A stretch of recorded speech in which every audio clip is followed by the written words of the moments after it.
Hi, I'm Bjarki Kaikumo. In this video we're going to be looking at dynamics processors. Dynamics processors are for instance compressors, limiters, equalizers, and noise gates, the purpose of which is to control the dynamic qualities of a signal, things like how loud it is and the frequency content.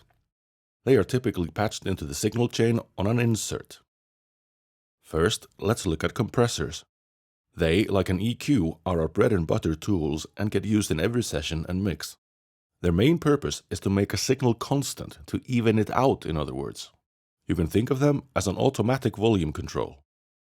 The basic controls are threshold, ratio, attack, release, and makeup gain.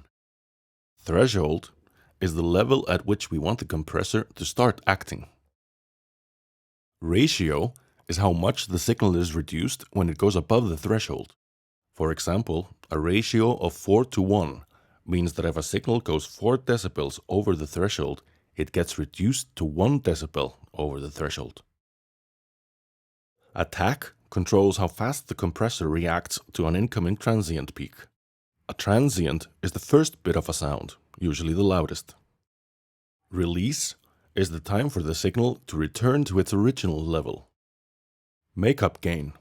When a signal has gone through this process, it's actually been reduced in loudness. It's quieter. So to restore the signal to its original level, the makeup gain is turned up. Limiters are a type of compressor that won't let the signal over a set threshold, usually infinite ratio.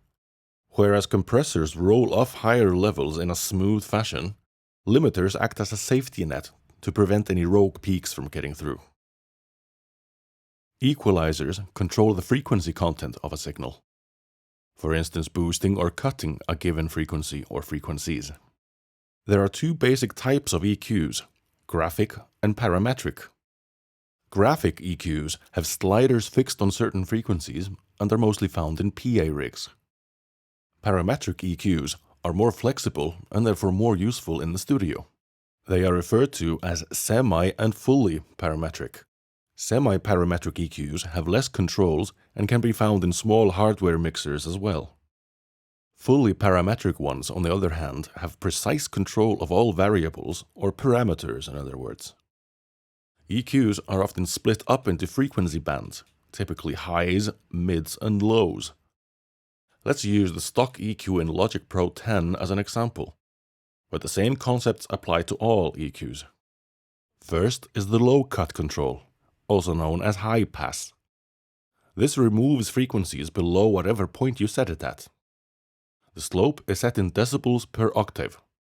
This simply means how gently or severely the low end gets rolled off. Next is what is called a shelf EQ control. This takes all frequencies below the set threshold and either boosts or attenuates them. Shelving EQs for highs and lows are also found on typical hardware mixers. Next are the mid controls, where you can select the frequency to work with, whether to boost or cut, and the bandwidth, also called Q. This controls how much of the surrounding frequencies get affected. At the other end you'll find another shelf EQ and a high cut parameter also called low pass. Low and high cut controls are also referred to as filters, meaning they are used to filter out some of the signal. You can use an EQ as a kind of sonic microscope to identify problematic frequencies and get rid of them. Here we'll use a recording of a bass drum with a troublesome resonance as an example.